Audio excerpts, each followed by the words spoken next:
All right, welcome back to another episode of Just Buy Less Coffee, answering the deeper questions of American politics. My name is Troy, aka Keep Troy Blue. With me, as always, is Cathy Cannon, aka Cannon's Fodder, and we are in the same room again, sort of online cloud room together at last again Yay! after some time off. So it's good to I see know you, we'll get the Cathy. we'll get. I think this might work actually, because Sunday mornings are usually my coffee rant time. So I've got my Well, there microphone, you I've go. got my coffee, I've got a Trump indictment, and a lot of opinions. So Whew. Oh, making she's this the got some Sunday opinions. show. We've got the full. Jesus, how long is it? How many pages is it? Like 165 we've pages. got the full 165 page indictment that was just redacted by Judge Chutkin, and our girl Cathy, of course, has read the entire fucking thing and Because I'm a annotated it. nerd. And there's sticky notes. There's like hundreds of sticky notes. All of those little I've got more to go on the annotations, but I've given the whole thing like a quick once over. So But Cathy has read the whole thing, has formulated an opinion. Now Cathy is not a lawyer, so it's not a legal opinion. I want everyone to look. There's a place where I literally wrote "Holy fuck balls" in the Holy fuck annotation. balls, she wrote in the Yeah, margin. if you want to know where we're going with this, there's a "Holy fuck balls" on page 70. So On page 70, just fucked some balls. But yeah, stick around for that. Where Cathy's going to give us a rundown of her thoughts, non-legal thoughts from a political science historian perspective on how significant this is against Donald Trump and his co-conspirators. Even got some thoughts on who the unnamed parties are. We got some theories. But well, I first, I think want to they're talk. mostly confirmed by at least a few news sources. I think I Yeah, got well, it from the people started to figure them out. whatever. There's some Well, obvious. yeah, yeah. But first, I want to talk some hurricanes. How are you, Cathy? Are you okay? Like, how'd it go? You Well, guys kind of always goes around you guys, or usually goes around you guys. it depends. The worst of it. The things we worry about here, because Florida is a kind of like we're used to the wind and whatever. Yeah, Like we know how to do the preparations for like trimming trees and all that shit, right? What Florida has to be concerned about is on the coast, like the storm surges, right? right. And how quick it moves and how much rain it brings. Because if it's a slow moving, heavy rainstorm, we flood because we're Okay, below ground. Like like Florida's the beach, so because you're in like a we can swamp. only yeah, like literally, like we drained swamps to build homes. That is why there are alligators in our backyard because that used to be their house. Like Because it was it's their like, house. You moved into yeah, their house. They didn't move into your house. yeah. They show up and they're like, "Well, that's a hell of an upgrade." But who are these fucking people in my house, right? Like, I like this little pool, but who are these children trying to swim? They look That's yummy. the Bears Um, in Tahoe. It's very much like, oh, okay, I um, guess I live here now. dude, Yeah. I love bears though. But I have, how I have my the bears in Florida are gonna kill me one day, so it's gonna be great because of this little puppy who's hilariously sleep. Like I wish you guys could see it. He's laying on the cat's bed, but obviously he's way too big for the cat's bed. But so he's laying like on it as if it's a pillow. So his legs are on one side, his head is on the other, but his body is in the pillow That's cute. because I'll take like a picture on the thing and I'll send it to you So because you're he's just ridiculous. you survived it. You got another one potentially coming. Yeah, I think Uh, I had the name of it in my head and I got distracted by a cute dog. So I can't think. But Wednesday we're supposed to be getting another big storm in. Martin or something like that. Something I can't remember. I Yeah, think that was it. But yeah. that one, I mean, they don't know which one is like it has a weird, like weirdly wide cone of whatever they call it. Okay. So it could hit as low as Fort Myers and as high as like Tampa. Milton is his name. That's right. I knew it had a nerd name. Milton. Yeah. I'm sorry to all the Miltons out there that I just called a nerd. I love you. It has a nerdy name. What is it? It's just like I mean nerd in the Stupid most nerdy name.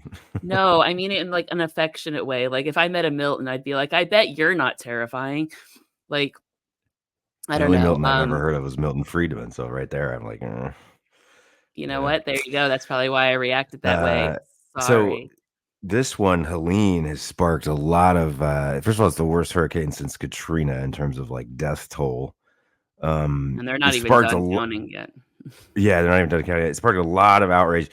Kind of notable because it caused damage in areas that were not like hurricane prone areas, like Like the in mountains of North Carolina, for example. yeah, like in Appalachia, North Carolina, like people that thought that they were kind of tucked away and weren't going to get hit by a hurricane. Really bad, really horrifying stuff. Asheville, North Carolina, Western North Carolina set off a lot There of is no Asheville, North Carolina right now. yeah, set off a lot of really bad stuff on social media. Once again, Republicans taking advantage of a crisis like they did in Maui to try and, score political points, or at least that's what the higher up people are doing, manipulating people's anger and sadness and frustration to try and score political points because, natural. This is how natural disasters function in a federalist, in a federal society. Yeah. It's a slow process. People aren't going to get help immediately. But yeah, just exploiting the devastation to try and score political points. Some of this is just blatantly dangerous. FEMA has set up a addressing the rumors page. Which is Um, telling in and of itself. yeah, yeah. Some of them are really dangerous because they started drifting into like blaming FEMA and saying like FEMA people were coming to like take your property and FEMA responders were stealing things. Just priming, and these are people in Appalachia that are heavily armed, most of them. So priming people to like fight with FEMA, but some of these are interesting. FEMA, so they have set up this rumor page at FEMA.gov, rumor response. Fact, FEMA cannot seize your property or land. I just want to go through a couple of these. It's applying for disaster assistance does not grant FEMA or the federal government authority or ownership of your property or land. So they're not coming. They're coming to help. They're not coming to steal your shit. Yeah. Rumor: FEMA is no longer accepting applications for housing. Fact: FEMA is still accepting assistance applications. And then it gives the timelines. Go to disasterassistance.gov. So they're not, this idea that FEMA is just shut down and not helping anyone is a big one that's going around. Yeah. FEMA does not have enough money. This is the big one. FEMA does have enough money now. They may run out of money. They have enough money for Helene, to help everybody affected by Helene. If this next one that's coming, Milton, turns out to be a bad one, that might be where it gets kind of fucked up. But the big one that was going around was that FEMA ran out of money because they gave all their money to help illegal immigrants, right? Because of course they would go there because they would scapegoat the migrants for absolutely fucking everything. The money that went to the migrant housing stuff is a different FEMA department. It's a different pot of money. It's funded completely differently. These pots don't cross. They don't. You can't use them for anything except for their intended purpose. The money that went to help the migrants was not disaster response. It's completely different thing. But of course, the disaster response fund is underfunded because Republicans in Congress, right at the start of hurricane season, stripped out a supplemental disaster relief funding from the continuing resolutions. When they voted to keep the government open, supplemental disaster funding did not make it into the continuing resolution. So of course, FEMA now has enough money for right now, but if there's another big one, like if this Milton or one after that gets big, there may not be enough money in the disaster fund. So Yeah. as usual, blame Republicans, don't blame migrants. Well, So, they're taking advantage of people's like lack of understanding of the system, and they're doing absolutely. it quite nefariously and quite intentionally, and it's kind of making me mad. And It's I was just disgusting. And Elon Musk has been doing a lot of it too, spreading a lot of mhm. these ridiculous rumors. It's Yeah, he awful. has. And I'm looking for it now because I just like while you were talking, it popped into my head. I'm like, I literally just taught this crap with my kids. Like the federalism, they're taking advantage of people's lack of understanding on how federalism works. And I'm trying to find it, but like it's the cakes that I went over with the kids. It's we have kind of a cooperative federalist system, which means it's like it Right. works like marble cake, okay? Which means federal, state, and local agencies work together to implement processes, but each still has their own flavor, if you will, in that they have their own responsibilities, right? A quick and dirty lesson for you if you want. Like up until like the Great Depression, until 1932, we had what was called dual federalism, which I tell the kids layer cake, like clear, distinct, like things separate. Federal government does their thing, state does their thing, so on and so forth. They don't intermingle. But the Great Depression taught us that like a union of states needs to be set up to help each other, right? Like Right. when the Dust Bowl hit those states, like, and everybody like left and went to Oklahoma. Remember, like the Okie crisis, you'll probably know, like the way Californians reacted to like American migrants coming My to their family. state. Yeah. Yeah, Yeah. like was very similar to the way that they're treating like foreign migrants right now, right? Like Yeah. the tent camps, and like they won't hire Okies. Like you like, I don't know that this is in American curriculum enough because it's very like, you know, telling of how we reacted to this, right? But after the Great Depression, the systems started to intermingle. There were federal agencies that like distribute to states that then distribute to the local government, right? So it's more cooperative. And that's how FEMA works. So FEMA can't do anything for a state until the state requests help, right? That's the federalist system. So the state has certain responsibilities, the federal government has certain responsibilities, but there are agencies through which they can work together, and that's the bureaucracy. So the bureaucracy, or as they love to call it, like the administrative state, is in fact an administrative body that connects federal like needs to state needs. Like that's all it's for. It's a communication center. It's well, how is it I tell the kids? It's a switchboard. It's the federal Right. switchboard. Okay. So essentially what's happening is as the state requests money to the government then has to distribute it to the state, and then the state then gives it to the counties that are in need.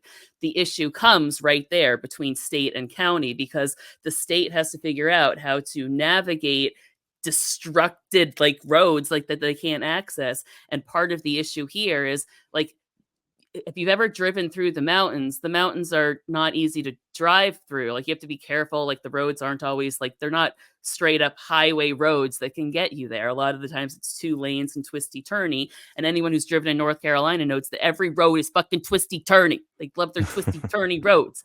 I loved driving in North Carolina because I had a stick shift and twisty turny roads. It was the funnest fucking thing in my life, but I got 12 points on my license in a year and lost. But whatever, that's a story for another day. Right. But the point Kathy took out is more families than this hurricane did when she was driving through North Carolina. I did not. That is not true. And that is not funny, but whatever. But the point is, at least. yeah, but like the point is that like navigating how to get the resources where they need to go is what's difficult. It's not that Yeah. government isn't doing what they want. It's not that the state's not doing what they want. It's literally logistical slowdowns that occur in disasters, right? And, like, yeah, that's what it is. So the other one I saw a big fucking like cry about was the $750 per person or whatever. And yeah, like that was again, the one we've they're been like, oh, fighting for that's all days they're now. getting. And I'm like, no, that's not all they're getting. That's an initial emergency payout, right? That's like if you're in like the way I kind of explain it to the kids is like, imagine like you're away at school next year, right? And you run out of money and don't get paid until Friday, right? Mhm. So your parents send you a little bit of emergency money to get you through until your next payment is coming. That $750 is an initial like universal emergency payout. Everybody impacted get this. So you can pay for a hotel room if you need it. You can put gas in your car if you need to get the fuck out of town, if you need resources, if you need supplies, right? Like here's some emergency money. Yeah, the rest is coming, but this should get you until your paycheck, right? It's like an emergency loan, right? And it's not even a loan. They don't have to pay it back. Here's an emergency money. Like go to the grocery store, right? That was another one that I'm glad you clarified, because that is another one of the lies, is that it's a loan and these people have to pay that money back. No, they don't. That's that is your money. They give that is your money for immediate use. Yep. And for anything. So there's not really any stipulation on what that money could be used for, right? Like that's why it's just like, we get it, go. Spend it on whatever you want. That's the most that's one of the most disgusting ones. And they hit on that. They found out that worked during Maui, and they're still talking about that, even though Maui got like billions of dollars in assistance ultimately. They're still talking about it like they only got $750, and they never even mentioned $750 a person. They just put up $750. But Yeah, yeah, so like a it's family of 5 would get what, hold on, let me do the math, like $3,000-ish. yeah. So, and that's immediate. That's not all they get. Mhm. But they've really hit upon this messaging strategy of like, oh, we're giving billions of dollars to Ukraine, but only $750 to Americans. And it's like, well, that is just such a simplistic, like that is the Well biggest piece of misinformation that's come out of well, that. And it's so hard to yeah. explain because it's so wrong on so many different levels. Like, then you're getting into like, well, the money that we give to Ukraine is defense spending, and it's not even like really like most of Mhm. it is going to pay like defense contractors for weapons. Like we're not just giving Ukrainians billions of Yeah, dollars. And it's one and of these that's things like where it's brilliant messaging from the liars because it's so yeah. hard to explain why it's Well, wrong. It takes so yeah, long, it's such a it's a harder explanation. correct, You because know? it's a 2-day lesson plan. When I go through, like, the Yeah, difference between the federal budget, there's yeah, mandatory spending and discretionary spending. Mandatory is attached to very specific programs. So Medicare money goes to Medicare, Medicaid money goes to Medicaid, so on and so forth, right? Discretionary spending is literally everything else, and then you take half the discretionary budget right away and give it to the military. So now you have a quarter of all federal revenue that pays for everything in America. Okay, like everything. yeah. And then about 20% of that is servicing the interest on the national debt. Okay. So here we are, like not a whole lot of money to go around. But the Ukraine money, that big chunk that we gave to the military, that comes out of that. Yeah, Okay. So if you yeah. are concerned about that, foreign aid is part of defense because foreign aid is considered national defense. We give people money so they don't bomb the fuck out of us. I usually phrase it as we buy freedom or we buy peace in the world, kind of, if you make sense. Does it buy a lot? No. Does it stop global catastrophe? Usually. Okay. Is it working right now? No. Another story. Okay. Like, um, but that's because like the world is fucking on fire, right? So yeah, they're But taking we advantage of people's lack of education, and it pisses me off as an educator in general. Like, thankfully, I think a lot of that 750 has been really it's been pretty well debunked. I think a lot of people realize that that's a shitty line, but it's still being repeated, and people are still falling for it. No, 750 is what they are allowed by Congress to mhm, spend immediately. 750 per person. If they want to per spend more person. than that, they have to go back to Congress for more emergency disaster aid. And Yeah, of predictably, Speaker Mike Johnson has announced that he will not be bringing Congress back from their recess course not. to vote on emergency supplemental funding. So they're gonna have to Mhm. wait a little bit because I don't know why Mike Johnson. Did you see an explanation from him? I don't know. No, People are but I can tell you campaigning. why. I can tell you November's exactly why. coming, and people are. I can tell you exactly why. It's This this is fucking October. document. November is the election is Uh-huh. 1 month away, and all these people have to go back home to their districts to campaign to keep their jobs, and so they can't be bothered to come back and vote on supplemental disaster relief in the middle of between two Oh, potentially disastrous hurricanes. it's not that they can't be bothered. This is very nefarious. Am I allowed to put my tinfoil hat on? Go for it. Okay, so my Tinfoil hat tinfoil hat, moment. Blue and on. okay, is that if it takes a long time to help North Carolina recover, it will piss off North Carolina, Yeah, right? I can see that. North Carolina's polls were tightening big time. Josh Stein has run away with the governor's race. Kamala Ugh. Harris and Donald Trump are tied in North Carolina. And why are they doing this, Troy? Come on, see if you can figure it out. I read this, so I already know the story. I read this Well, indictment. this is a juicy little preview of what's coming in the next Yep. 20 minutes or so. Um, but that's what They they're want doing. they want they want they relish this. They want this to be seen as a Biden failure, and the more that those people Yep. suffer, the more they're hoping that they will blame Biden for their suffering and switch Correct. their They're votes to trying to Trump. frame this as the way Katrina hit Bush, right? They're trying to make it Right. the same Yeah. thing. And they're putting effort into doing so. And you will see that this has been a consistent pattern when we get to the indictment. I will It's say that horrible. the state governments, including the Republican-led state governments, have been doing an awesome job as well. And the North Carolina National Guard, which is technically federal, but Mhm, it's the North Carolina National Guard controlled by the governor of North Carolina. mhm. With over a thousand helicopter missions, rescuing hundreds of people and hundreds of pets, and like just doing a bang up Yeah. job. They keep trying to say And that like that they've stopped like there's no help coming and the federal government has just abandoned these people. That's just absolute fucking nonsense. There's FEMA on the ground. There's FEMA on the ground before the hurricane hit. There's National Guard troops being deployed, helping people. So it actually, predictably, anytime these people say something, it's completely the opposite. This has actually been a very successful, operation given the circumstances. And we're only a week out from the hurricane. You know what I mean? Like, it's not not going to be mitigated instantly overnight, but this is, the federal and state coordination on this has actually been pretty successful. And even the Republican governors have praised the Biden administration on those lines. Like Republicans writ large, I think, are trying to frame this as like Biden's Katrina, and Brian Kemp, remember, because does his name appear in this 165-page document a couple times? Yeah. Signs point to yes.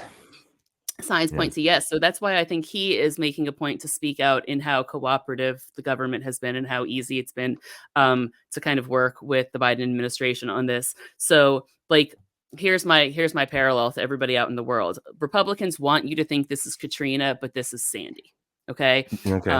This is where, because remember, and this kind of ruined Chris Christie for a long time, because when Obama showed up and like helped through Hurricane Sandy and like he gave him like they worked really well together, and Chris Christie like spoke like pointedly and said, look, he's done great. Like, this is like, I can't say a fucking bad word about him. That was it for Republicans. Christie was out. He was out, right? Obama, but I think, but that's the Kemp Biden kind of vibe right now. Like Republicans are trying to frame this as a failure, and he's like, no, I'm not going to let you frame this as a failure, right? It was DeSantis, what was it, a few years ago? DeSantis was like, oh, actually, Biden has been giving us everything we need. Like, yeah, and it was hilarious because we all loved those little things because he's walking around. That's why he like refused to meet with Biden when he came to the state to see how we were doing, right? Because the last time he met with Biden post-hurricane, he looked like a fucking little bitch. Because he is a little bitch, right? But like the reason is because Biden's really charming, like in person. He's very good at retail politics, which is the thing Ron DeSantis is the worst at. So when the two of them are walking around with people suffering and in pain, Joe Biden is the one that's more appealing, not Ron DeSantis, and that is why Ron DeSantis wouldn't meet with him when he came here. That's another. There are no libertarians in hurricanes, Cathy. Just like there's no atheists in foxholes, as the old saying goes. There are no libertarians in hurricanes.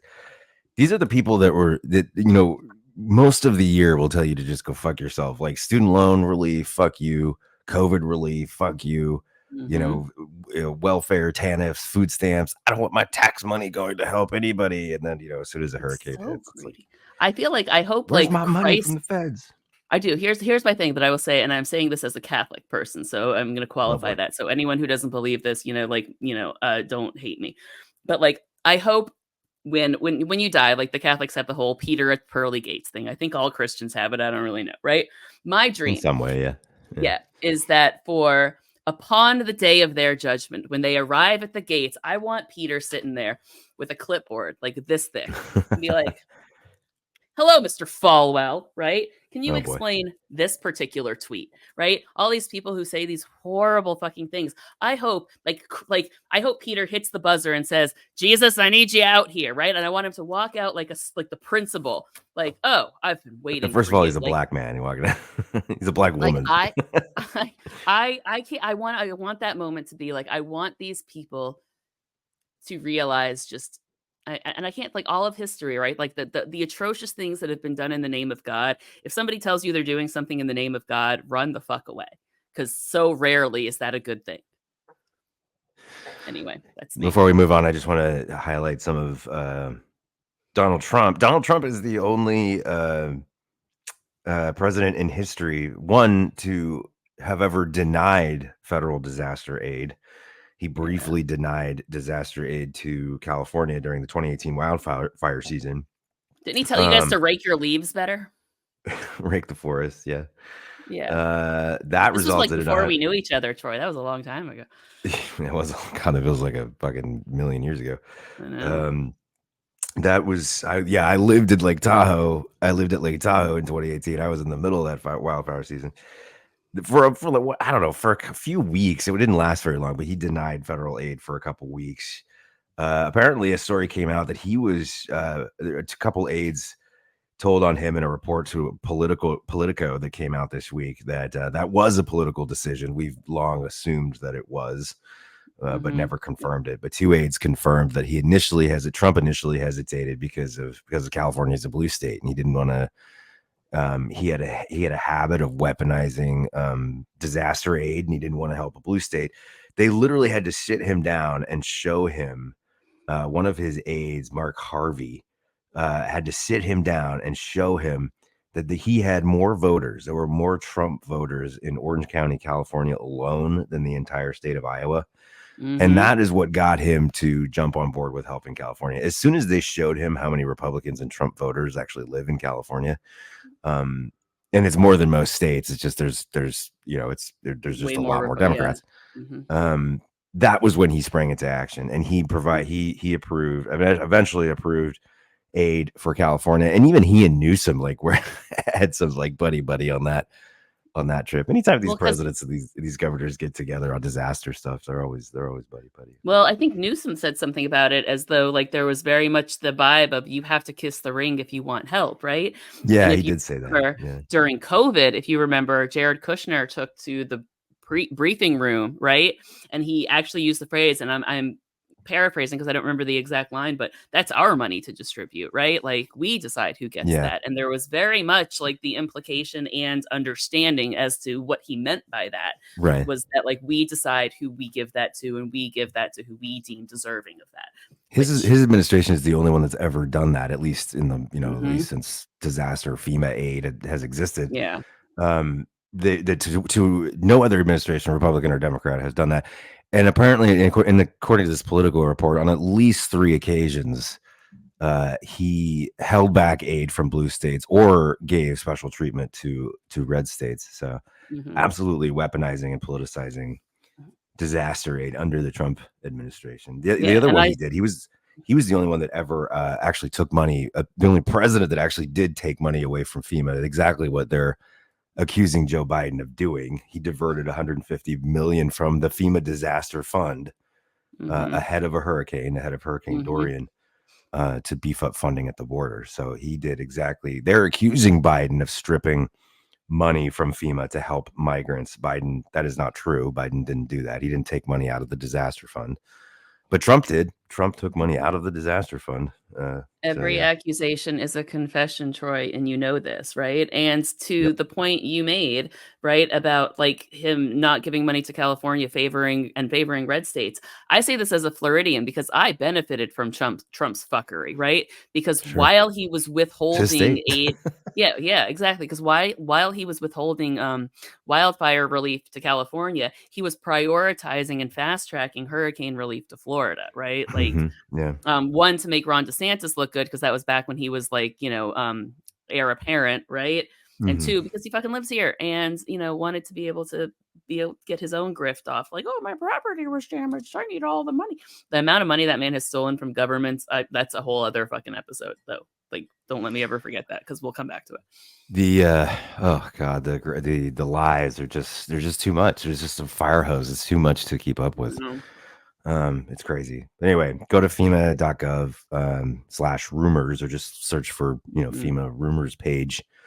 And FEMA's done a really good job of documenting all the ridiculous rumors that have been circulating on social media that are just not true at all.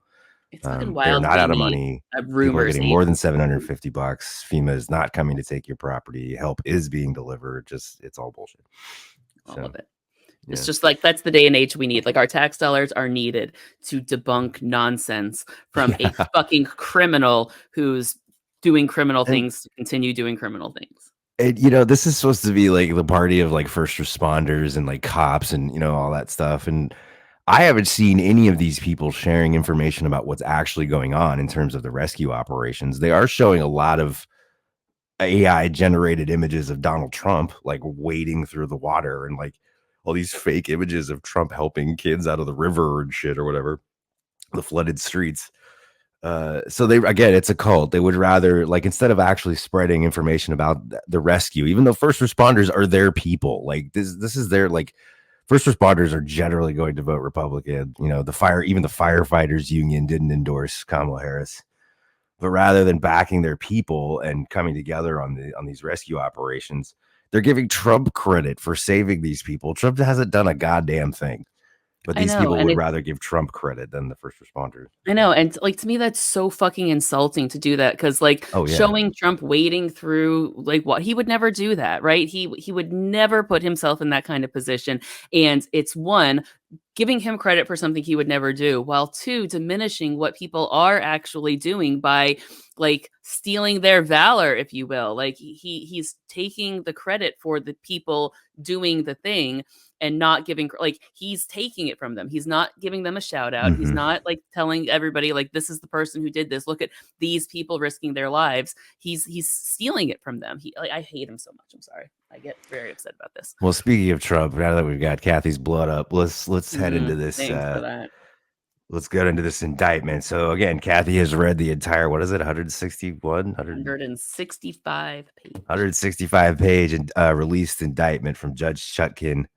And Kathy has read the whole damn thing and annotated it, and she's got little colorful sticky notes. Yeah, I can actually explain the sticky note coloring. Okay, so the yellow ones here up on top are where like the specific charges happen per state. Like so, like well, whatever, fine, green. Okay, so these green ones are like the official charges, and then the state by state breakdowns. Okay. Okay, gotcha. Okay. The pink ones are the subsections, so that's where you can find like the case brief or like the findings of facts. Okay, so pink are state by state findings of facts. Yellow are state by state like what the court wants. Like okay. I can't think of the phrase now because my brain is all broken. But then the blue ones are specific, like where conversations are happening, right, state by state. And the orange ones are where. Hold on, let me look. I can't remember now.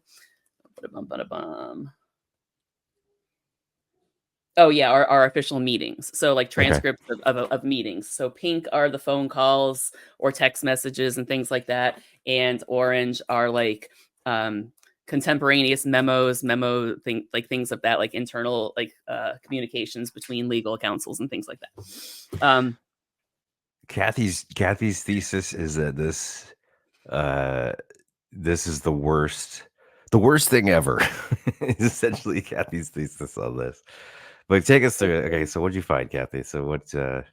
This is much worse than Nixon in your opinion. Way worse than Nixon, right? Like it makes him look adorable, though. I don't think like Nixon will be like forgiven in history because how this reads, and because when I started reading it, I was at school and I have a whole lesson plan on Nixon and Watergate, and I literally pulled my lesson plan folder. I have copies of like the Nixon tape transcripts, and I make the kids like annotate and read, like finds the smoking gun, like can you find it? And I pulled it out and paralleled it, like the smoking gun page and the smoking gun page, and the smoking gun page here for anybody looking. It's actually pretty early. Like look how far I got before I found it. It's not that far. It was page 8. Page 8. Okay. Page 8.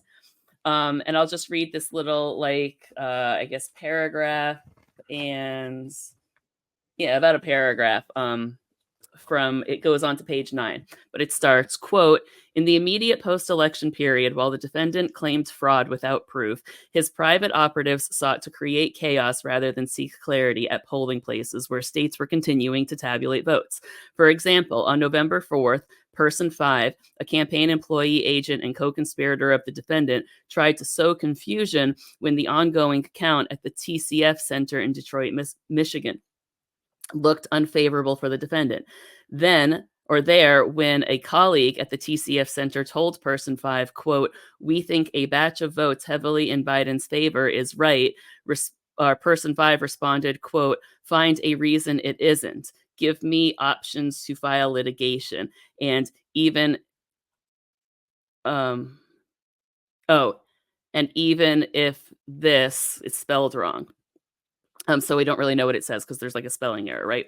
Okay. Then the colleague suggested that there was about to be unrest reminiscent of the Brooks Brothers riot, a violent effort to stop the count in Florida after the 2000 election. Person 5 responded, quote, make them riot, do it, end quote. Wow. The defendant's campaign operatives and supporters used similar tactics at other tabulation centers, including in Philadelphia, Pennsylvania, and the defendant sometimes used the resulting confrontations to falsely claim that his election observers were being denied proper access, thus serving as a predicate to the defendant's claims that fraud must have occurred in the observer's absence, end quote.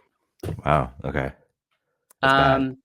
Yeah, and if you remember, like we had done an episode like ages and ages ago where I like went through the 2000 election and said how very much the 2000 election was the training camp and like the breeding Yeah. of the MAGA movement. I talked about that movie 537 or 537 votes. It's on HBO that I don't know if you ever watched, but you have to now, like literally have to now because it's so Sure. fucking relevant to this indictment. But that's And that's kind of about what the it is. Brooks brothers, right? Or is that the whole thing? Right. Well, it's basically like how the Brooks Brothers riot was created to win over the Cuban population by manipulating narratives. Like the Elian Gonzalez thing was basically like the training camp for the MAGA movement. Like what they did to Yeah. the Cuban population in Miami was how they figured out what to do to create the MAGA movement. And the Brooks Brothers riot, which I told you was very reminiscent of like the It's even in this fucking filing. That's incredible. even in this fucking filing. Yeah. And when it was like, hey, like that was really bad. We don't want a situation that was really bad because that wasn't good for George W. Like he ultimately won the election because, you know, they bought the court again. Once again, they had bought the fucking court. Right. But like when people were saying this is bad, we can't do this, Donald Trump's team was literally like, no, that's right. That's exactly what we want. Go make them riot. Do it.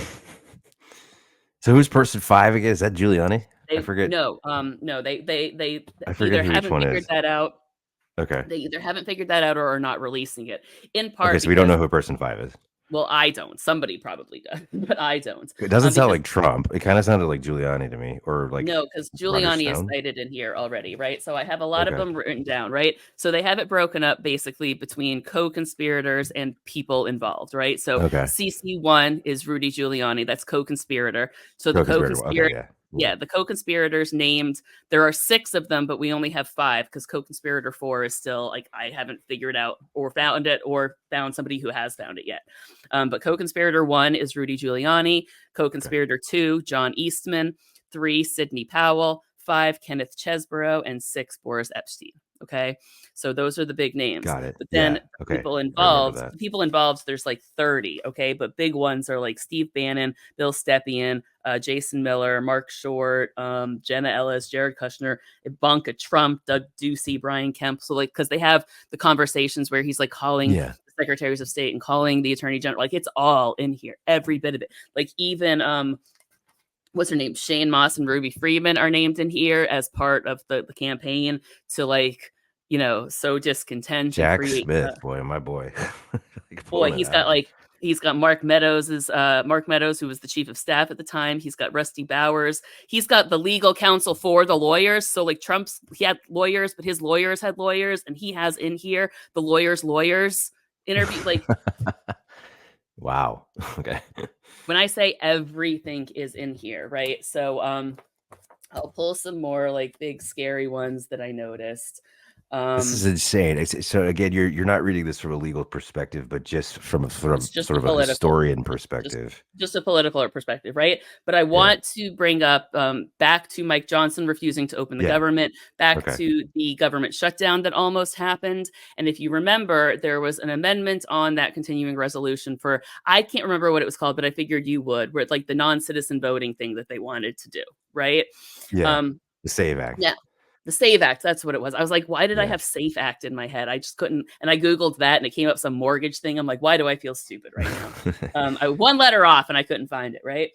But to that point, this comes on page 15 of the indictment. So you can tell you don't get far into this before your blood is boiling. And then you have 100 That's pages early. left to go, right? Well, because like the initial, like they're introducing the whole thing, like this is the case we're going to make. And then following it is all the evidence for it. So like a lot of the things relate to each other. Well, that's what I would do. I wouldn't read the whole thing like you did. I'd read the intro and then the conclusion. Just kind of skip the. So you're like the kids. You're like, Canada will tell us the rest. Yeah, first paragraph and the last paragraph. That's what you do.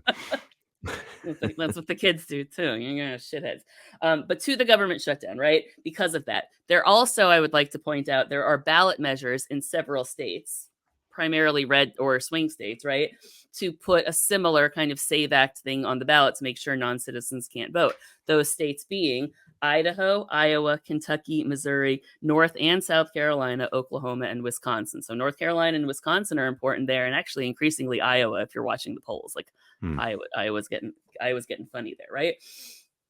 But this actually goes back to the 2020 plot. Okay, so on page 15 of this document, I'll just start reading. A White House staffer traveling with the defendant overheard him tell family members that it doesn't matter if you won or lost the election. You still have to fight like hell.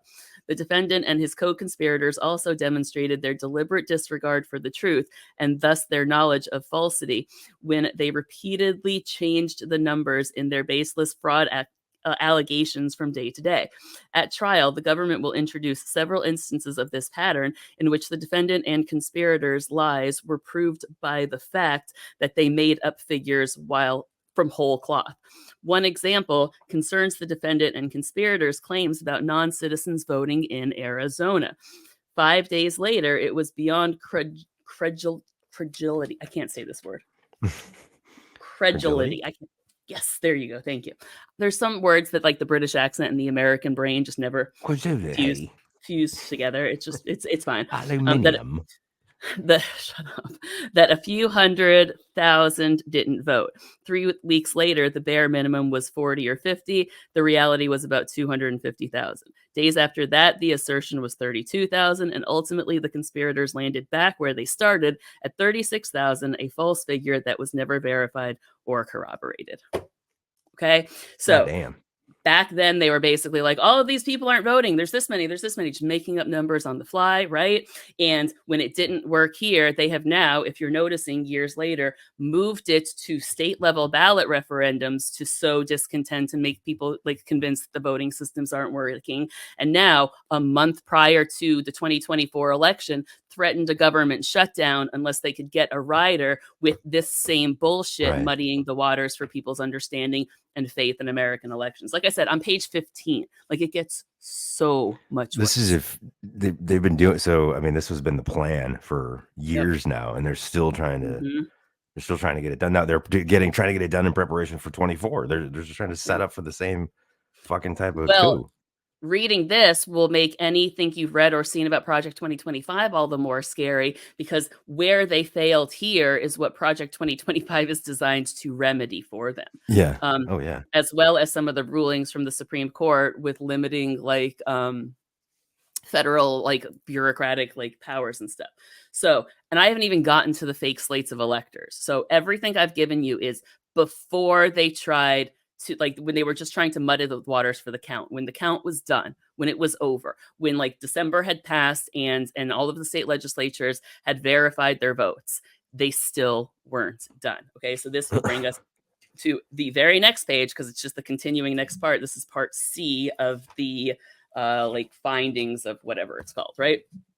Part C, titled "The Defendant Aimed Deceit at the Targeted States to Alter Their Discernment and Appointment of Electors." Okay, so the part I highlighted here, I won't read like everything, was, quote, "The defendant's attempts to use deceit to target the state's electoral process played out in Arizona, Georgia, Michigan, Nevada, Pennsylvania, and Wisconsin, as well as across these other states that used certain voting machines. In addition to the following evidence of the defendant's conduct during the charged conspiracies, at trial, the government will elicit testimony from elections officials from the targeted states to establish the objective falsity and often impossibility of the defendant's fraud claims," right? And from there, it goes through, and that's where I have my little pink tabs, right? The specific examples, state by state, of where he called Greg, or Ducey, he called Kemp. Remember when he called those 3 people from Michigan to the White House and met with them? That meeting is in here. Okay. That meeting is in here. And it does not look good. And here's another one, like on December 10th, however, co-conspirator 1, which is Rudy Giuliani, further perpetrated the false State Farm area or arena claim when he appeared at another hearing, this one before the Georgia State House of Representatives Government Affairs Committee. During it, he displayed some of the same footage as had been used on December 3rd, hearing that had been, or the December 3rd hearing that had been debunked in the interim by Georgia officials, and nonetheless claims that it showed voter fraud in front of the eyes of the people, right? So he's basically, after being proven wrong, going to testify before government officials and committing perjury to repeat the law or the lies of the Trump administration. And then there's evidence that they knew it was a lie. They knew it was a lie. They knew it was a lie. They pushed forward anyway. Wow. The part This in is here that insane. no. Like, I want to get to very specifically the part I highlighted and wrote nothing but holy fuck balls. Okay. So Page this 70. is on, Holy fuck balls. so this is on, I want to get the right section. So let me flip back a little bit here. But they're talking about how he's tweeting and inviting people to January 6th, like to the ellipses or whatever. So this is in part E, which is titled, "The defendant attempted to persuade Pence to reject votes cast by duly appointed electors and chose the defendant's fraudulent ones." So there's a bunch of stuff before this. There's like 6 pages that you have to read through to get to this holy fuck balls part. But I don't want to sit here and make you listen to me read like 8 pages through. And we've all heard enough about how like they pressured Mike Pence to be able to fill in some gaps here, right? So I'll start here, if you don't mind. Ooh. Yeah. Okay, there we go. So from the transcript, start on page 69.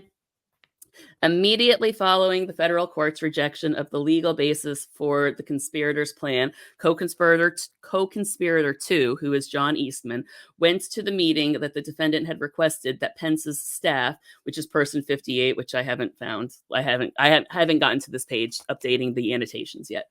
And person 8, who I do happen to know is Mark Short. At the onset,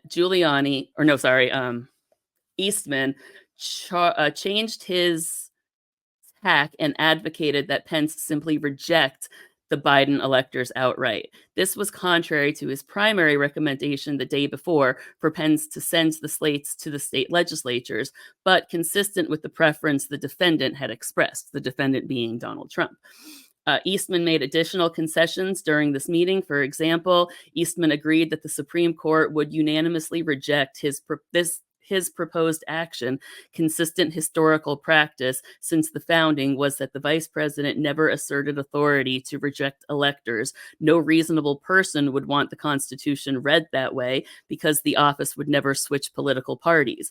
No state legislature appeared poised to try to change its electors, and if Democrats were to claim the same authority, Eastman would not credit it. Person 58 expressed to Eastman that the defendant's plan would result in a, quote, disastrous situation where the elections might, quote, have to be decided in the streets, end quote. And that's where I wrote, holy fuck. Mm-hmm. Yeah. Right? So they're basically saying, look, doing this is completely fucking illegal. The courts aren't going to work because the court is never going to interpret the Constitution like this. So what you need to do is get Pence to just outright refuse Biden's electors, and we'll handle what happens in the streets. Yeah. Well, that was when they were trying to convince Trump to invoke the Insurrection Act and prepare for that because they were. Oh, that comes later. Yeah. They were anticipating. Yeah. They knew that there was going to be pushback to that. They basically, once they went forward with this plan, they were anticipating a lot of civil strife, and they wanted Trump to prep the military to deal with the civil strife. What this kind of says is it's not that they were anticipating it as much as they were counting on it and they were hoping for it. And that's what this kind of goes on to, right? So the defense is that, well, we were just trying to fight for our election. It's not our fault everybody got riotous, right? We couldn't have possibly foreseen that. And even if we could have foreseen it, we couldn't have stopped it. What this proves is their actions were intentionally acted out to elicit such a response, encourage such a response, and praise such a response, because they go through with the tweets like, "You're patriots, it'll be wild, join us, save your country," right? Like, yeah, like they go through his speech line by line at the ellipses, and it is so bad. Like I heard the speech, I watched the speech, but like with the context of everything around the speech, it reads so much different. Well, and not just his, but Giuliani's and Eastman's too. Just really, trial by combat. And what did Eastman say? Eastman said something really provocative too. But yeah, they were trying to basically they were trying to push for violence so that they could bring the military in. I Yep, I mean, which found is it. a Okay, pretty hold on. classic Or I think I did. authoritarian move. Here from page 82, I highlighted some of the worst violence of the day took place outside of the Capitol on the lower west terrace, the side of the building facing the ellipse where the defendant had given his speech. There, Right. scaffolding placed in anticipation of the January 20th inauguration created a tunnel leading to a set of double glass doors into the Capitol building. One of the Metro Police Department officers said, quote, "I feared for my life from the moment I got into that. We were walking into the crowd where the Capitol police officer was leading us into the front line, and especially when I got sprayed in the middle of the crowd.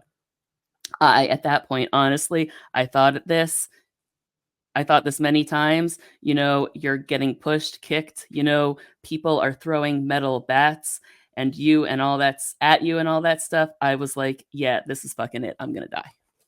Yeah. Yeah. That's crazy. It's just so bad. And like I said, like the further you read, and I don't know if you can tell, like as I'm flipping through this again, like you could see my blood pressure rising because it is It sounds just like so a good bad. read. I It's the actually like scariest told novel ever written, at least in the last 20 years. Yeah. Yeah, because they even get into like after the Capitol attack and after that, how he kept going and referring to the January 6th defendants as patriots and hostages and trying to like vilify the government for holding them hostage. How dare you arrest the people who committed literal fucking treat, right? Like, Well, and then Cassidy Hutchinson's testimony that he wanted to go down there too, oh, that's and in they here too. had to Don't like worry. physically, Secret Service had to like physically restrain him from going to the Capitol. Yeah, it is. Yeah. It is. Some damning stuff. But my friend asked me. I like texted one of my friends, not Ryan, a different friend. I do have more than one friend. No, I was Um, gonna say more than so it wasn't uh, Ryan. Okay, so no, no, friend no. friend This is two. Yeah, no, this guy, like, he's really cool. He's like got a long military career. Like I was texting with him earlier. He's like, when I retire, I'm writing a book. I'm like, I can help you with that book. But what was I gonna say? I asked him like way like when it first came out. I was like, "Have you read this yet?" He goes like, "Not yet. It's my plan for the weekend." I was like, "Cool." Just so you know, he texted me this morning. He's like, "I got 8 minutes into reading this, and like this is terrible, right?" And it's just like it's so bad. But I had told him I was like, "You're gonna enjoy the read. It reads like a fucking spinal. It reads like a script. It reads like a movie script. Honest Mm-hmm. to God, like." When I tell you everybody should read this, it's not a boring legal document. It's not very dry legalese. There are parts that are a little dry legalese, right? But like you can just slide past them, and this is the best movie I'll ever see. This is like they're like it Well, reads it's like gonna a be a spine. movie. Hopefully, it'll be a movie when when we're done with all this. Hopefully, if Mhm. Trump wins in November, there'll be a different movie about it. It'll be Oh, it'll told from a still be a different movie. perspective. It'll just be very like framed very differently, right? All of these actions that are very treasonous and disgusting will be framed very heroically, right? Um, It sounds to me like the only thing that we've really got going is that you know JD Vance is not the current vice president in this election. But yeah, I don't but know. Tim Walz made that point in the debate, right? Like that's why Mike Pence isn't here. And there's Hmm. about 40 pages of this 165 pages that explain to you why Mike Pence So is one, not on the vice presidential ticket, and two, not voting for Donald Trump. it was the Mike Pence stuff just to create chaos because he actually didn't have. I know Trump is an idiot, but Trump's people had to know that he did not have the authority to do that. So what they Correct. just wanted Trump to create, or they wanted Pence to create chaos, essentially, like to No, they try wanted to do it, to like throw the whole thing into disarray, or to like what I'm accept the alternate electors or something, or try to. what I'm saying is there was a coordinated effort to one convince and two bully Pence into Right, knowingly violating the powers of the Constitution. And right, like up until the day, like the part of his speech, like we're going to be very upset with you, Mike. Like there had been yeah, like private conversations between the two of them where Donald Trump literally told him, "I'm going to have to tell people you won't help." yeah, yeah, And the line in the yeah. speech where he goes, "Mike Pence, I'm going to be very disappointed in you," they had taken out of the speech at one point where they thought they'd convinced him to do it and put it back in the speech an hour before because he said, "I'm not doing it." So Okay, he was like, so the hang Mike Pence stuff was intended to get Mike yeah, Pence of course. to commit crimes, right? And it's all in here, right? Like Mike Pence himself, his testimony is in here.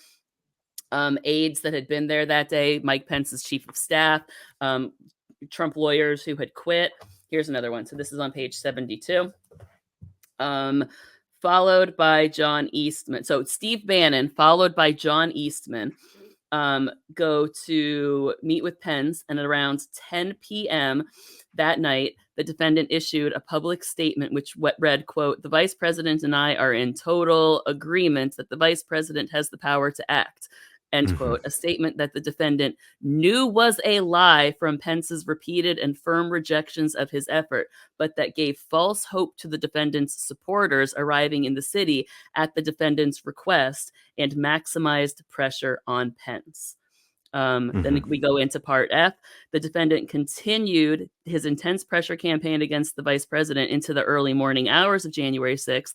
Around 1 a.m., the defendant tweeted falsely, quote, "If Vice President Mike Pence comes through for us, we win the presidency. Many states want to decertify the mistake they made in certifying incorrect and even fraudulent numbers in the process not approved by their state legislatures, which is a must. Mike can send it back," end quote, right? And this is even after his lawyers had sat him down and said, there are no states asking for their electors. In a couple cases, the false slates of electors that they had gotten together, they had lied to and said, no, this is totally good. We checked with our lawyers. This is a just in case the things get sent back. So it's not official unless it is official. But when they tried to present them, it was as if this is official, 100% certified. So they had convinced other people to commit fraud unknowingly by telling them this is a safeguard, a just in case. Like if it turns out that they question them or it comes back, then we have you guys ready to go. They even got they had the alternate slates where they could say like, okay. Oh no! What was fucked up about it was that these are all written down on paper. The electoral ballots are literally just signatures on pieces of paper. And I remember, was it Pelosi that talked about the fact that or somebody was like, job one was to get the little treasure chest that they have that they bring to the House of Representatives. The certified votes are in there. It was like the two interns that were in fleeing the office, turned around, ran back, grabbed that box, and took it with them to the safe place. If they had forgotten and left that there, and the rioters had the wherewithal, which who knows, but they could have destroyed, disappeared. There would be no record of an electoral. No record of anything, and we'd have been done. Electoral vote, and they could have. And then it would have gone to the 12th Amendment. Well, no, it wouldn't have been alternate electors at that point. It would have gone to the 12th Amendment, which was their last resort as per this indictment. Are they going to do, what was that law they passed after? Are they going to do some sort of backup this time? I can't imagine them wanting to go back into this election. Well, that's kind of why they passed that law, is because a lot of the arguments that they're making here that they tried to imply gave Pence some interpretive powers, right? They're trying to argue that there are implied powers to the vice presidency in his role here. So the law they passed following January 6th was to clear up, straight up, just to be fucking clear, right? No, you do not. In a similar way that they passed the Civil Rights Act of 1964 to be like, the 14th Amendment's a fucking thing, just so you know. Okay? Right? The Voting Rights Act. Just so you fucking know, go back and read that 14th Amendment again. No, just so we're really clear. Was basically, let's go back and read the Electoral College at the vice president in their role as president of the Senate is a ceremonial role. It does not actually have the authority to overthrow the results of the election as the president of the Senate. No, you don't get to do that. And they all knew that, and that is documented very well in here. Trump's lawyers, Pence's lawyers, the White House counsel's office, Bill Barr, the attorney, everybody told him Pence doesn't have that power. And he basically said, let's just pretend he does and see what happens. They're counting on ignorance. Well, they're counting on a tendency toward violence. And it's so... Well, that's my point is if he had if Pence had tried to do something like that, he's sitting in Congress with a bunch of people who know how it actually works, most of them. It sounds like it would just be intended to create chaos. Although he did have, co-conspirators and Ted Cruz and Josh Hawley that would have gone along with it too. Well, no, you got to follow it, Troy. I think you might be missing it too here. they knew, because here's the point, like they weren't counting on Mike Pence to do this. They Okay. knew he wasn't going to do this. They Okay. All wanted right. people to think he would do it, so the crowd Oh, would be there thinking gotcha. Donald Trump was going to be safe. So they Right. knew that when Mike Pence refused to do it, remember the tweet, like Mike Pence failed to do what he Yeah. needed to. Yeah. That's when they stormed the building. Right. They walked Okay. to the Capitol and they were That was the hanging out trigger in point. front. The Like they trigger knew that point was when they said Mike Pence they were failed to counting on do what him was not doing necessary. it because that would piss everyone off. Because then they Yeah. released that Okay. tweet, they read that tweet, they stormed the building. So the idea was, we don't need Mike Pence to do it. We'll solve it in the streets. So when Right. Mike Pence fails to do what we need him to do, we'll just let the people kill him, then Yeah. invoke the Insurrection Act because the government is under attack. Right. Then we get to hold the election. I just got chills, dude. That's just fucking crazy. Like that is what is in here, and it plays out like, Yeah. So they wanted that's him like, dead. They wanted him to be killed. They wanted a massive catastrophe at the United States Capitol so that Trump could invoke the Insurrection Act and basically deploy the military, or and a that version of happens it. halfway through that, because the indictment Yeah. doesn't stop there, right? There are actions he took following the insurrection at the Capitol to continue the process, and that's like the other half, like the they're being held hostage. The, like, I think some of these like redacted names are members of Congress. Like Yeah. Yeah. I'm getting fired up because I know this is gonna get. It's gonna be. Well, give us your. We're just about out of time, so give us your conclusion. But yeah, just real quick, that whole like electoral paper ballot thing. I remember thinking that I was like, oh my fucking god, because what happens is that every state the electors have like a meeting place and they show up. They fill out two pieces of paper, one vote for president, one vote for vice president, and they drop it in a little box, right? Then that box gets taken to DC. All of those states' boxes gets taken into DC. The papers from the electors get put in little folders and get put into like a big box that's the nationwide box. They literally just bring it into Congress. They open the box, they pull And they out count votes. the folder, like, okay, here's Florida's electoral votes. Let's read them. It's literally all done on paper. If something happens, there's no record of it. I just remember getting so fucking freaked out when I found out about that. How And close they got to just destroying the record. But yeah, that's my takeaway, is we came yeah, so fucking close that day. yeah. Like way closer than you realize. And there's no universe where this man should be allowed to run for office. There's no universe where I think this man should be walking the streets. And I understand America and due process and all that, but this may seem inflammatory, but we also have Gitmo, you know, and I grew up during the Bush era, and they used to tell me all of the time that some people don't deserve due process. Yeah.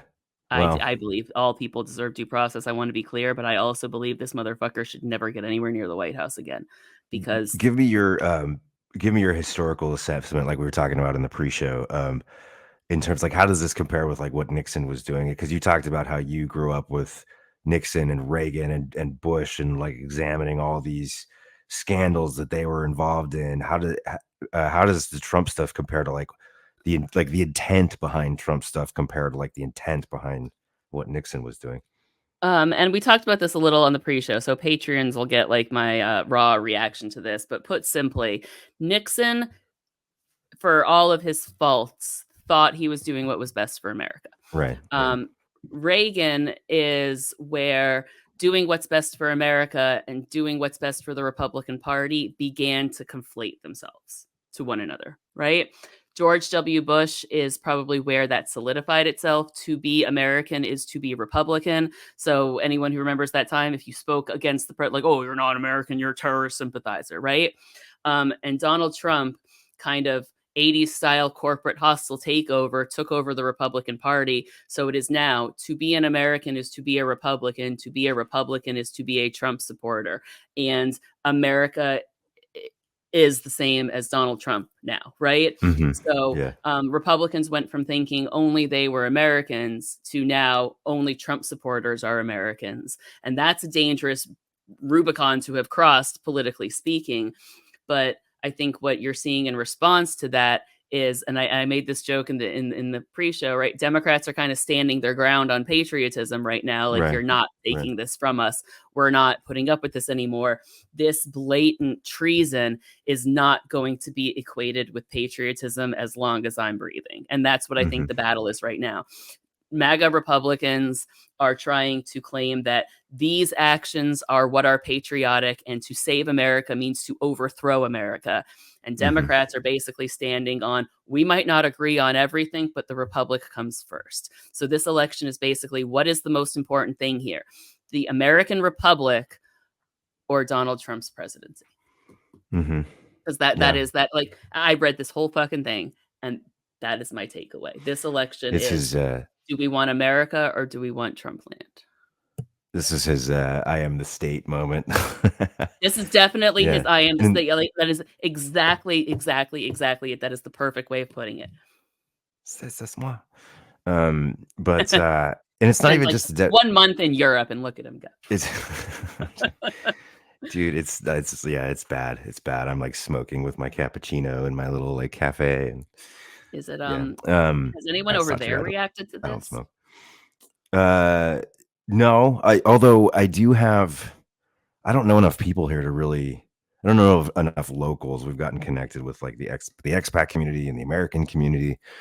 Well, what are they saying? I don't know if enough locals, but I will tell you that we've gotten, people are hyper aware. As soon as people find out we're Americans, and there's no even like politeness to it, which I don't care. I mean, I'm actually, it kind of makes me happy.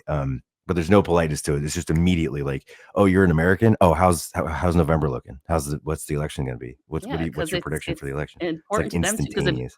Because we know the strength and power of the American, like the strength and power of the American military in the hands of this motherfucker is dangerous to everybody. Yeah, is dangerous to everybody. They're nervous, and if Canada and the European Union haven't gotten, and to some extent like Australia and Japan as well, if they haven't gotten together and started talking about their contingencies, they are making a huge mistake. I guarantee you they have. Because I think they're very well aware that if Donald Trump wins the U.S. presidency, then the next world war is the United States and Russia on the same team against Europe. And that's bad. As always, Europe has its own shit to deal with. But, a month out from the election, I think people are really starting to get the jitters. And rightly so. But it is, going back to what you said, and it's not even just the Democrats. It's sort of the Big Tent, sort of pro-American Republic coalition. With the anti-Trump Republicans as well. So it really is, MAGA has become essentially a violent movement to install Trump as dictator, and just anyone who, Republican, Democrat, Independent, anyone who doesn't go along with that is not an American in their mind. And that's a dangerous place to be in right now, especially when we have asinine AI pictures of Donald Trump, which is like wading through floodwaters, which is literally North Korean propaganda. That's literally the type of shit that comes out in North Korea. But here's another, like, rescuing people from floods. Yeah, but like one thing I really want to make clear here to those who might not have put it together in their brain is that, like, if you hear the rhetoric, the way they speak about foreigners, right? Like about immigrants, like documented or not, right? The mass deportation calls, and then put that together with the you're not a real American if you don't support Donald Trump. That means they will see you as not American, therefore will treat you as a foreigner, therefore like it's not a big leap to think that they'll have mass deportation camps and re-education camps. Well, these are the people that want to take away birthright citizenship. So it doesn't they don't give a fuck if you were born here, if your whole family lives here. They are absolutely redefining what it is, what citizenship means, what American means. Yep. And 100% will try to define their deportation efforts to just get rid of anybody that stands in their way. So. And I remember this a couple of years ago. I remember it was probably the 2016 Republican primary, honestly, where Ted Cruz made a passing comments about how he didn't like the 14th Amendment. And I made a joke and I was like, oh, you're taking up the Confederacy cause now, I see. Like, but that's they are in fact taking up the Confederacy cause. They want, actually not really, like I've said this before, they're monarchists, right? They want Trump to be king. So they're taking up the loyalists from the revolution era kind of thing. And I don't know, man. Yeah. It's I cannot believe anybody support like I've read this and I more than like I couldn't believe how people supported him before, but it was for like more personal reasons. I don't know how anyone calls themselves an American and defends this. Hmm. Like this would be Yeah. this would be like saying, Timothy McVeigh had good intentions. Well, a lot of Like these people would say that. now, sadly, you're not wrong, and that's oh god, that's also that just gave me chills, frankly. All right, let's get going. I can hear my kid in the background starting to kind of break down. Daddy, daddy, Uh, daddy. so yeah, well, that was a She's a different. daddy's girl, everyone. She needs her daddy's attention at all times. Yeah, she does. How's she doing in school though? She's so cute in her little uniform. She's So doing cute. great. She's doing great. She's doing really I good. like I love it when you text me the other day and she's like the British is picking up. She's like, I'm very cross with you. That's Very continued. That's continued. She says that a lot to us now. What was the one she said? That she had another Britishism the other day. She said something. Like she said she was like vexed or something. But yeah, she's she's in a British school with very British teachers, and so she's picking up little sayings. She'll probably come out of here with a British accent. I'd be Oh, I surprised. love it. You're gonna have to oh god, it's gonna be Um, so much fun. It's gonna be so much fun. I love it. I love it. I love it. Thanks for listening, everybody. Wow, what an intense conversation. Thanks, Kathy. I'm gonna need to go throw back a few here at my I'm gonna go local. dissociate into The Sims where I can I'm build gonna a go get world that's drunk. not Kathy's gonna corrupt go play The and Sims in the dark ugh. for the next 12 hours. I just need to build a Um, world that's not scary, just with cow plants and unicorns. All right, it's gonna be what it is. I have a place in Spain, Kathy, if you want to flee. I'm just saying. No, don't think I'm not thinking about it. So thanks everybody for listening today. Reach out to us. buylesscoffee@gmail.com is the public email. If you have concerns, if you have questions, it's crunch time. We're a month out and people have every right to be very afraid. So please reach out to us, even if you just want help, even like references for like counseling services. If you're just feeling like down, reach out to us. Of course, Patreon patrons can always reach out to us through Patreon, through the chat feature. We respond to basically everything we get from our patrons. So you can subscribe there, patreon.com/just buy less coffee, $5 a month. Get access to bonus content. We have pre-show content coming. We have the additional content from the Ryan episode about to be up there as well. YouTube, check out the video content, youtube.com/just buy less coffee. Download the episodes wherever you're listening on Apple, Google, Spotify. Again, the show email is buy less coffee. Just leave out the just buy less coffee at gmail.com if you want to reach out to us. Thanks, everybody. Thanks, Kathy, for a great conversation. And we will see everybody next time.